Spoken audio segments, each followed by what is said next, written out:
All right, good morning, Belmont family. I am here today with a special guest reader, Winston. This is my little guy, my little friend. I know many of you have heard me talk about him or had a chance to see photos. So he's been helping me through teaching at home. So I'm trying to keep him up here with me while I read to you guys. We'll see if he stays.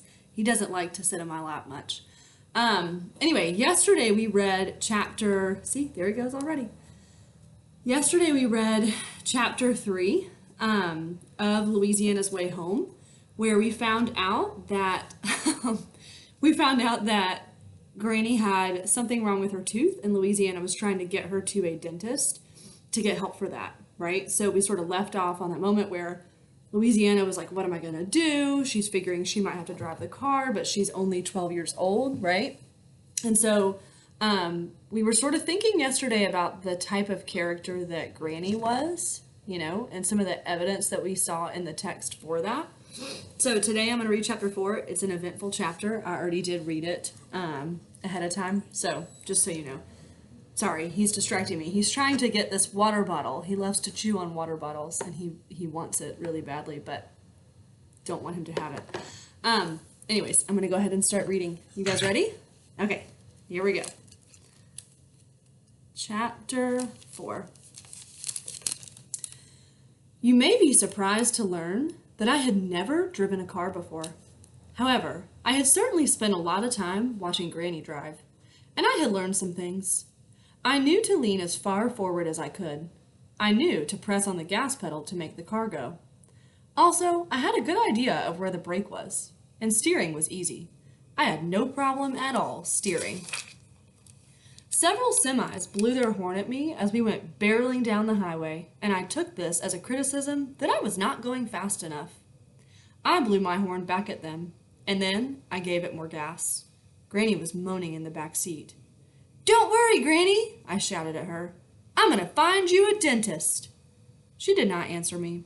I believed that she was in so much pain that she had lost the ability to form words. I had never known her to be in such a state. I felt a wild shot of joy go through me. I made the car go faster. In the back seat, Granny moaned louder and then louder still. I loved driving. However, it came to me after some time of flying down the highway that I wasn't sure how to find a dentist. There were billboards for real estate and hotels and pecan pies. I love pecan pies.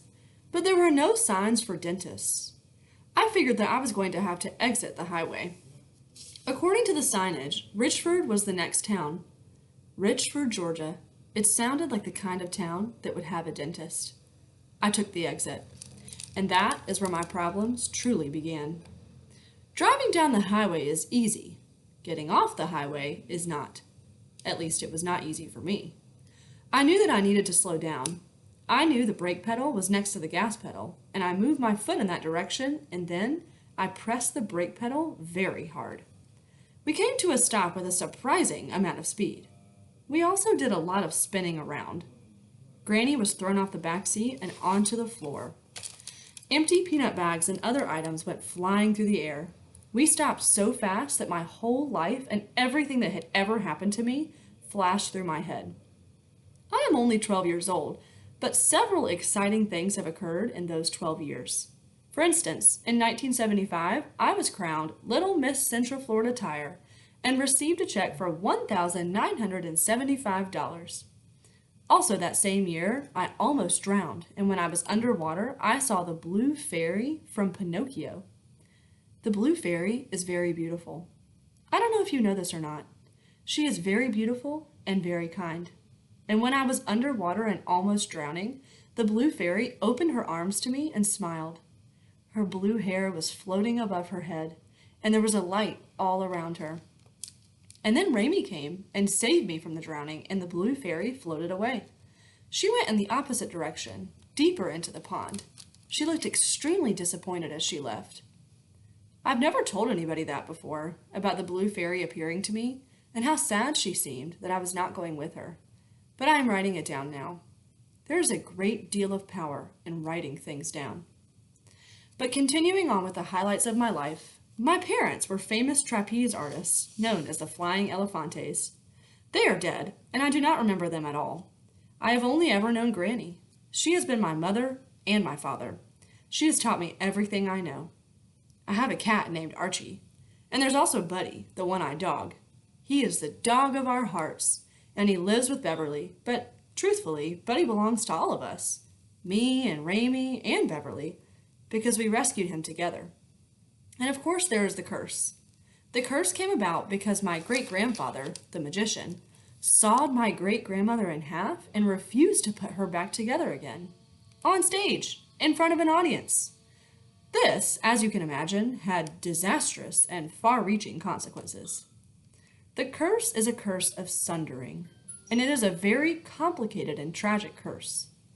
In any case, those are the important facts of my life, and I considered them all in a long moment of the car spinning around and the empty peanut bags flying through the air. When all the spinning and flying and considering was done, I realized that we had somehow gone entirely off the road. The car was sitting in the grass on the side of the exit ramp. Granny was still on the floor in the back.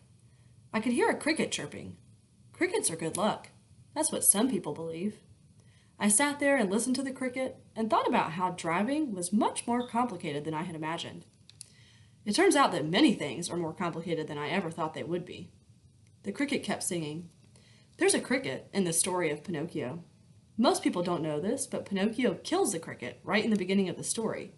Yes, kills him with a mallet. Whenever the cricket shows up after that, he's just a ghost. Can you imagine being the ghost of a cricket? That has got to be the most insubstantial thing of all. I have to say that it doesn't seem one bit lucky to me. Granny climbed back up onto the seat. She sat up and looked around. She said her new favorite word, dentist, and then she lay back down and moaned. The car was still running. The engine was making some spluttery noises, but it was still going. And yes, we were on the side of the road, but I figured if I applied the gas pedal, we could get off the side of the road and continue on our journey. And guess what? I was right. I applied the gas, and the car went roaring up the embankment and back onto the macadam. I felt proud of myself. I continued down the road to Richford, Georgia. I drove with some caution. I kept my eyes open for a sign that said dentist. Okay, that's the end of chapter 4. We're on chapter 5 now. That was a pretty eventful chapter where Louisiana and Granny are kind of in a bad situation in their car. Going down the highway, Louisiana doesn't know how to drive, so she's doing her best to keep control of the car, but it doesn't seem like it went very well, right? I don't know about you, but during this chapter, I had some really strong images happening in my mind. Like, I feel like I could picture exactly what was happening as they were sort of driving down the highway, you know? So good readers, like we've talked about before, always have those strong mental images. So for today, what I want you to do, your jot, is to write down what you envisioned. What were some of the things that you were seeing in your mind as we were reading this chapter? Think about Louisiana and Granny in the car, right? And kind of what things are you picturing as they're going down the road, okay? I made a FlipGrid link yesterday where you guys can record your responses if you'd like to. Sorry, that's Winston coughing after drinking too much water. You guys can record your responses on a phone or a computer if you have access to a camera. So whatever jots you make today, I would try to record them on a FlipGrid, and you can post your response and we can all share with each other and sort of build on each other's ideas. So I'll post the FlipGrid link in the link with the YouTube video so you can have access to that. If you don't have access to FlipGrid, just jot down your notes like we always do, and we'll share them later. Or feel free to comment on this post with your thoughts of what you envisioned. All right. I will see you guys tomorrow for chapter 5. Yeah, chapter 5. And I hope you guys get outside today. It is sunny. It is one of the rare sunny days that we have. So I hope you get outside and just at least take a walk, breathe some fresh air. The sun's finally coming out from behind the fog. All right. I miss you guys. I'll see you later. Bye. Oh, hold on. Let's let Winston say bye. Bye. He says bye. Bye, guys.